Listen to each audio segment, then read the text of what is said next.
Good afternoon and happy Friday, everyone. The sun is shining. I always make a note because it seems like I've been very lucky that every Friday the sun is shining. So that is great. Today, I am really excited and happy to have Chris Riehlmann with us from Open Communities. Like I said, over the next 4 months, we are going to really focus on different aspects of fair housing. It is such an important topic, always, but especially right now, coming out of the pandemic. It's really an important topic. So I'm very happy to have Chris with us. Welcome. And I'm ready to go right in and, hey, Chris, tell us, what is Open Communities? Sure. So thanks for having me on, Betsy. I appreciate you giving us the platform to talk about what it is that we do. So Open Communities, we are the fair housing and housing counseling organization for the northern suburbs of Chicago. Our service area is everything from north of Howard Avenue at the end of the city, all the way up to Highland Park, Waukegan, and then all of the lakeshore communities along the lake as far, and then going far west into maybe Schaumburg area. So we've got a pretty large service area. And as programmatically what we do, we've got two main departments. My department is the Department of Fair Housing, and we have a housing counseling department as well. I think you're going to be hearing from our housing counseling director in a future episode, but generally they do pre-purchase counseling, foreclosure prevention, rental counseling, really anything involved with housing. You can go to them and they're going to be able to help you out. But when it comes to fair housing, which is what my department is, we investigate complaints of housing discrimination. We enforce fair housing laws by filing complaints or lawsuits, whatever is appropriate. And we also do community education series. So we educate the community, both community members and housing providers, as to what fair housing laws are and how to recognize discrimination. That's really important because I think sometimes there are people who blatantly discriminate, but I think that sometimes people are discriminating and they don't even know that they're discriminating. So, it's sort of like being an anti-racist. People can be racist without even knowing. So we can be doing all these things just because we don't know any better. So let's say I feel I've been wronged. I'd come to you. What are some of the examples of what that looks like? Sure. So we have an intake process. You speak with one of our intake coordinators, and they will walk through what exactly happened to you. They'll take some of the details about what treatment you received, what your demographic information is, what would be the basis of the discrimination, and then you would have an appointment with me, and we would talk through your case, figure out what your options really are when it comes to investigation and enforcement, and then we'll set a plan on how to address your potential complaint of discrimination. So then we start building up an investigation, which typically involves reviewing documents, talking to witnesses, and even fair housing testing. And then based upon what the investigation uncovers, we can enforce fair housing laws. We discuss with the client on what would be the best way to file an enforcement complaint. So I have a question. Is there a fee for this? It is totally free. Okay. Your fee is paying taxes because we're funded by the federal government. Oh, you are? Yes. Okay. All right. That's good to know. And can you tell me, do you have an example of a case you worked on, something that sticks in your mind? What's common discriminations you see? Sure. So undoubtedly the most common form of discrimination that we see is a source of income discrimination. And this is particularly for the northern suburbs of Chicago. Source of income discrimination, for anyone who doesn't know what that is denying somebody because they use some sort of subsidy to pay their rent, i.e. a housing choice voucher from the Housing Authority of Cook County, or participating in any other nonprofits voucher program. So using some sort of subsidy to pay your rent. That's undoubtedly the most common form of discrimination that we see. And so, for example, I've had a client who is unfortunately a repeat client because she commonly experiences source of income discrimination throughout Evanston, Skokie, Park Ridge, and Morton Grove. um, I would say 80% of the housing providers that she contacted were either outright denying her for having a voucher, saying they didn't want to deal with having a voucher, um, or they just didn't, or they just stopped returning her calls, ignoring her, and just not giving her the time of day because of her status as a voucher recipient. So let's dig into this a little bit because that's very interesting. I had no idea that that was the. So I'm assuming this person has a job. Yes. Okay, and is also receiving some kind of assistance. Yes. So on the application, they list their job, and then they list that they have this voucher that will pay X amount of dollars, or is that how it works? So the whole process when it comes to how a voucher is tied to a rental, is that the question? Well, I guess the question is, let's say I'm receiving, I have a job and I get vouchers. How would that look on the application? And what I know of it is that you are guaranteed, the landlord is guaranteed to get paid Yes. with a voucher. Yeah. So the way it would typically work is on an application, you would put down your sources of income, Right. and it would be whether you have a job, whether you have a voucher, whether your main source of income is through disability or Social Security. All of these sources of income need to be accepted by the housing provider. You know, source of income discrimination actually doesn't just cover voucher programs. It also, if a person's main source of income is their disability payments or their Social Security payments, that should still be considered as income. So if a person can pay for an apartment, then they should be entitled to that apartment. So that's kind of how it would look on an application, but there are definitely some nuances when dealing with the housing authority and how to set up your unit with the housing authority, which is very quick and easy. It's literally just working with one of the HAC managers, HAC being the Housing Authority of Cook County, and undergoing an inspection, and then you're ready to go. And like you said, it's guaranteed payment. It's money directly deposited into your bank account.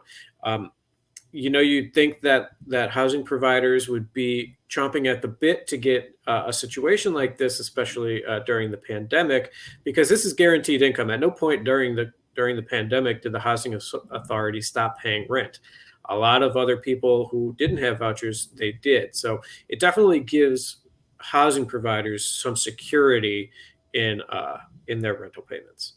Right. And that's where it comes to the education that people, here's the thing where people they hear Section 8 or whatever, and they're like, they freak out right away when they have absolutely no idea what they were talking about. And when you get into it, you realize that, hey, this is a federally guaranteed, they're not going to lose their job. You know, if you have a job, I don't care what your job is, you could get hit by a bus or lose your job. Mm-hmm. You know, the federal government, I think, will make sure is going to keep running. Yeah. So wait, I had another question along these lines. Now I totally lost my train of thought, but let me see. Oh yes, tenant rights. Let's talk about that for a minute. Sure. So we provide landlord-tenant mediation whenever there are issues between a landlord and a tenant. But when it comes to fair housing, we are, of course, advocating for tenants as well. We're also advocating for housing providers when it comes to fair housing laws. Some of the most I guess, lesser known protections that tenants should know about. Um, I would say that I encounter people not knowing what familial status discrimination is. Mm. That's where it's a family with children. Pretty commonly, we see discriminatory advertising that violates familial status protections. So we'll see apartments being listed for singles only or bachelor environment, something along those lines, that aren't that are showing some sort of preference for a non-child lifestyle. Things like that are illegal under the Fair Housing Act. So families with children, they are entitled to rent that fancy two-bedroom apartment in the luxury condo complex that where all the hip young people might be living. Right. Now there are some local ordinances that talk about density issues. So it's Right. typically two people per room, but if it's within reason, then families with children can live anywhere. Right. You can't have Mhm. two families of, 4 kids and two sets of parents living in 850 square feet. No. That the landlord is protected against, and the building. Yes. Right. So there's familial status, but the other one that I wanted to mention quickly is emotional support animals. Oh, Most people are they don't really know exactly how emotional support animals play into fair housing protections, and they are treated under the law the same way that any your service animal would be treated. So a seeing eye dog. Um, Emotional support animals have the same protections. So if an individual has a dog that provides anxiety or depression reducing treatment, then they are allowed even in a no pets building. And so coming to a place like Open Communities, we can kind of help you through that process of asking for that emotional support animal. okay. Um, but yeah, that's probably one of the lesser known aspects of fair housing protections. That's really important. And then I heard as a realtor that places are trying to there's a fine line between people abusing that and the real need. How is that getting addressed? So when a client comes to me and they want to do an emotional support animal, I'm typically going to require that individual have some sort of medical documentation to back up that emotional support animal. There is some case theory to suggest that people can self-certify, saying that I need this animal, so Yeah. it's an emotional support animal. But if you're going to come through Open Communities, I'm going to have to see some sort of medical documentation, whether it be from your primary care physician, your therapist, something medical to show that this animal is necessary for your to attend to your disability. Okay. That's important to know because as a realtor, I've come across that quite often, and um, it's an issue.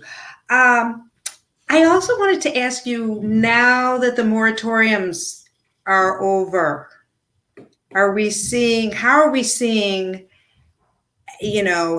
a change? Have you seen more people in? Have you seen people coming, unable to pay their rents? How have you seen with what's going on with where we are in the pandemic?